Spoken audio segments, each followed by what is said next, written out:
Welcome everyone to the Moriah Nightly News on this Friday night edition to close out this middle of the week in the month of April. Perhaps the first full month of operation for us. We're almost there. We began about March 22nd, somewhere around there. So we are almost there. And thank you for all of your support. And it has certainly been more than we could have anticipated. The week's headlines seem in some ways to remain the same, but in a lot of ways continue to change by the day. With the war in Iran, with leadership on the U.S. side hoping frantically, it seems, for an arrangement for long-term peace to be reached before the midterms. That seems to be the case for especially the GOP leadership, with many on Capitol Hill being antsy for this to end. And in fact, that's why there was a vote, I believe it was on Thursday this week, for the War Powers Act. Of course, the Democrats saying it's illegal and unnecessary and things like that. But there was a vote. It was denied, of course. So it will go on, at least as far as that goes. But definitely some, even on the Republican side, are concerned about how this will affect the midterms. So we'll be watching that. The Strait of Hormuz is open now.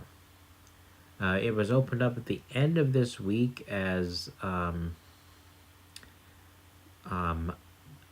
this ceasefire has gone on, and the U.S. is still looking for a deal. That has not been reached. And honestly, from what I can make sense of this, it very well could be that it is the economic chokehold that has taken place from this naval blockade. Because there are reports that Iran is losing up to $400 million a day in revenue from not having access to that oil. And that oil is, as we noted on Wednesday, beginning to move to U.S. suppliers in the Gulf of Mexico, or as America, if you prefer. But it is headed in that direction, and we were able to confirm that in the course of the last couple of days. Oil prices have dropped. They dropped about 9% to close out the week, and stock prices are going up. So there's a sense of optimism that this will end. The U.S., be it military officials or the president, have made it clear that if a deal is not reached, that they are going to resume bombing, and they are going to hit places that have not been hit up to this point.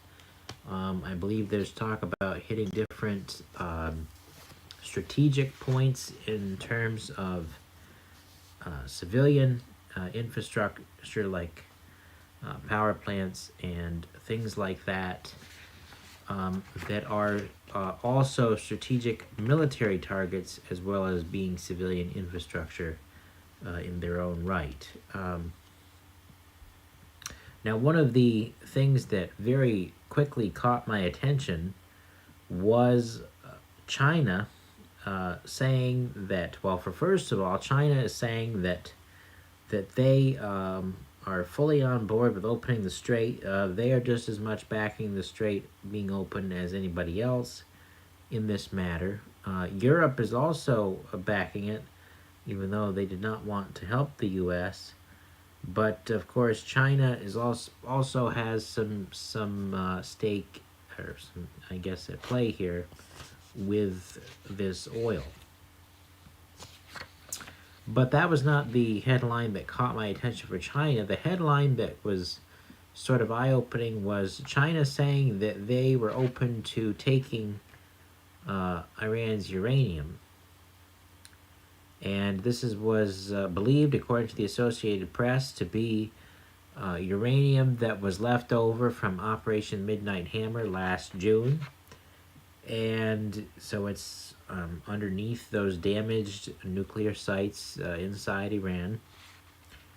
And Trump has said he wants the U.S. to take that uranium. And so we'll have to wait and see what will happen with that.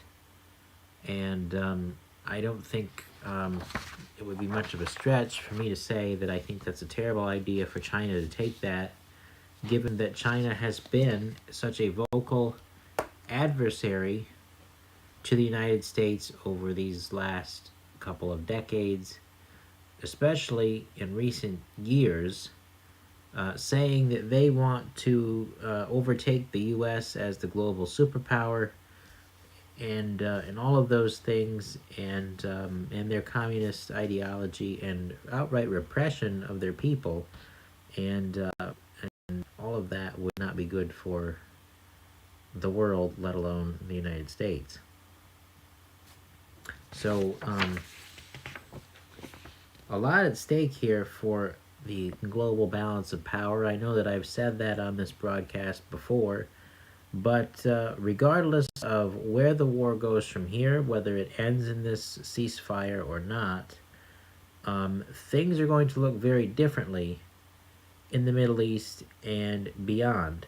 I do believe that this has very much weakened Iran's capability militarily, and what that will do for them to fund terrorist organizations beyond their borders, especially with this economic warfare that has gone on here. And many are saying that this will perhaps cripple them a lot faster than any bombs would do, and that will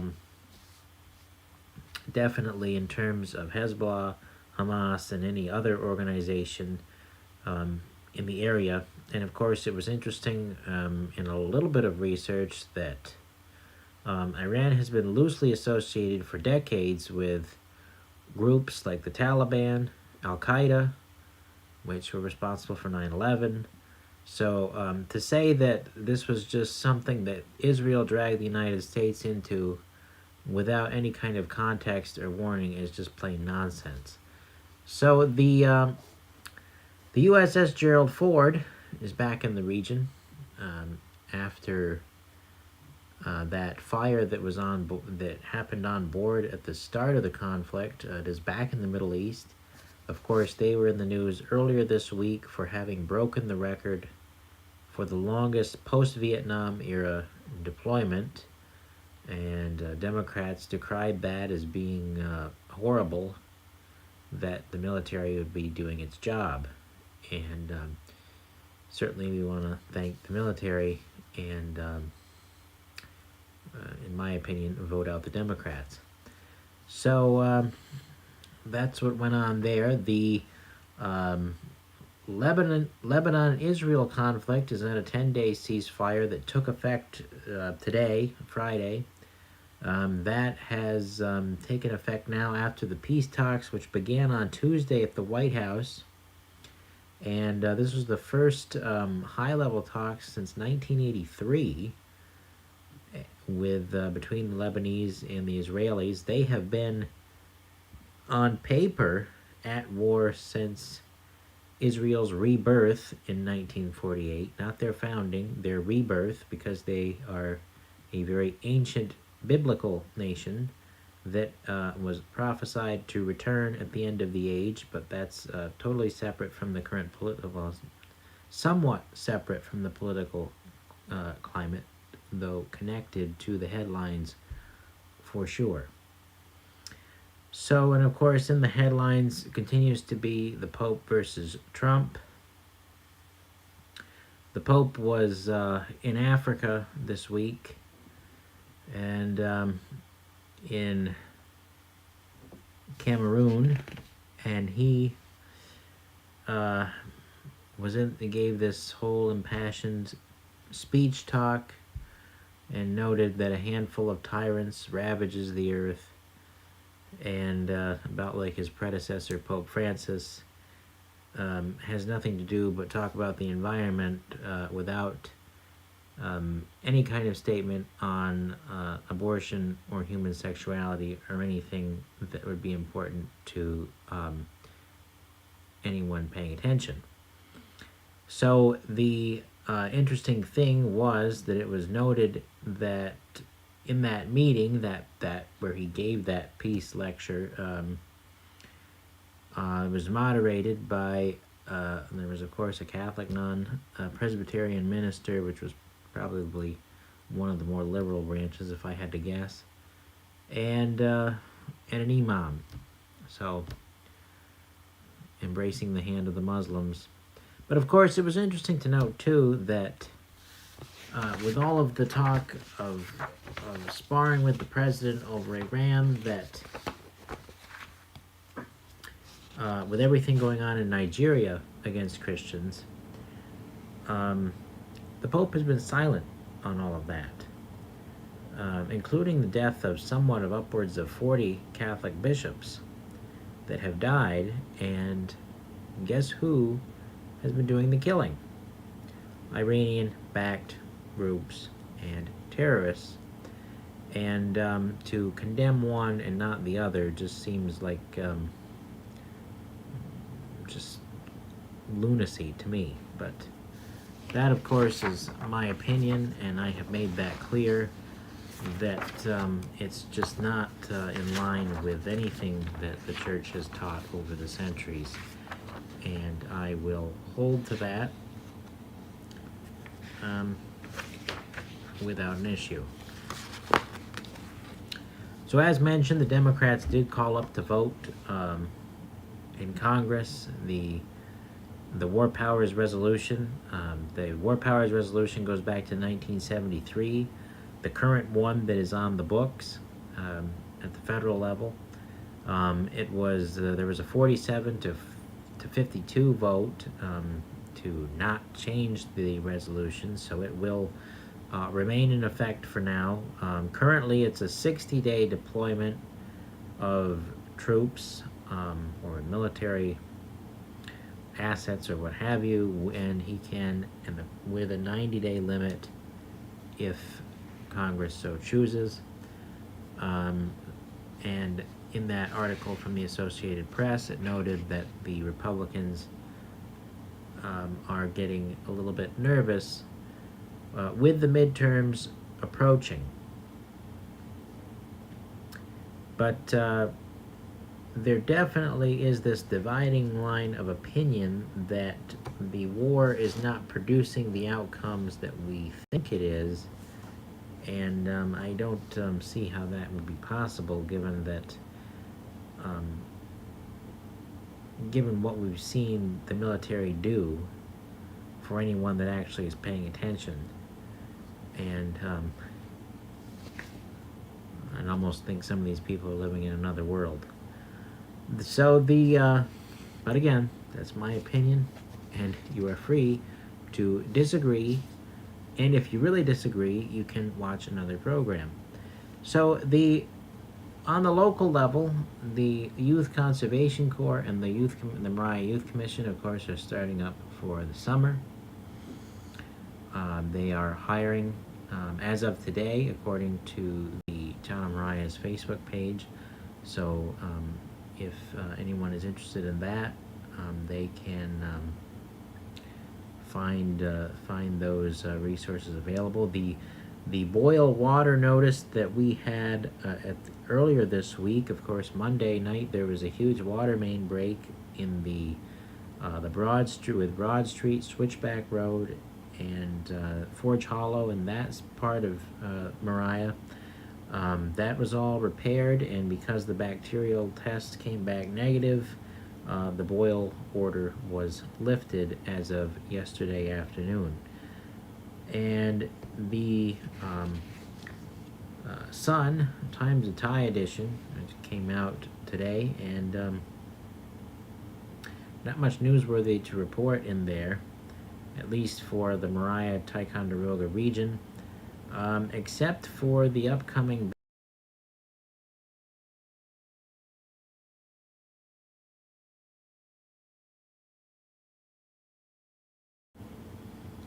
getting some difficulty there with the one thing that is noteworthy for us with the see, now that distracted me, is that Brian Cross will be inducted into the Basketball Hall of Fame on April 19th. That is this Saturday. That is Saturday. Got my dates mixed up. See, this is what happens when you run a late broadcast. You get your dates mixed up. So that is Saturday at the Glens Falls Civic Center for anyone interested in that. And certainly we want to congratulate him on that. Of course, the article did say that he found that news when he was in Florida, or heard the news when he was in Florida, or on his way home from Florida, and Kelly had to answer for him there. So I thought that was a neat story.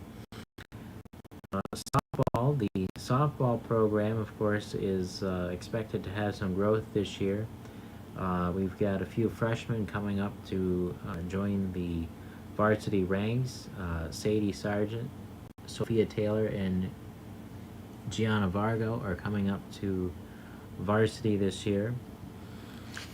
Ticonderoga baseball noted that Jackson Dorsett is back at the mound at the pitcher's mound. Trevor Blanchard and Rowan Lowen, right? Geez, I can't even read that. Well, anyway, they've got some returning players, and so we want to look ahead to that season, and that could be very well the first season that the Moriah Channel covers for regional sports, depending on how that goes.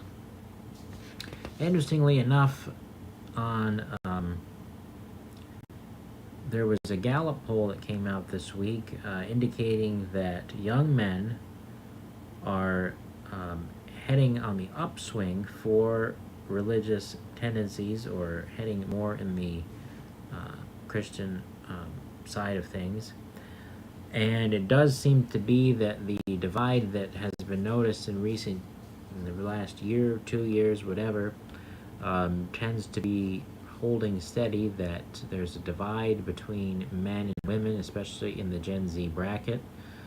Particularly on moral issues, it found something like 4 in 10 young men said that divorce was morally wrong, and only 2 out of 10 women.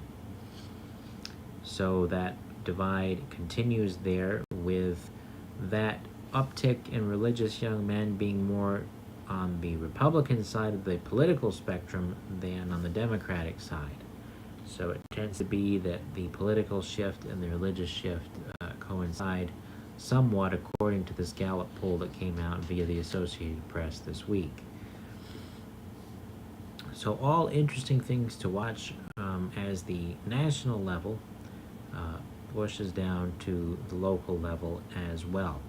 There was not much to report on the state level this week, or at least in the last couple of days, across the Press Republican and our sources that we use to back this broadcast here.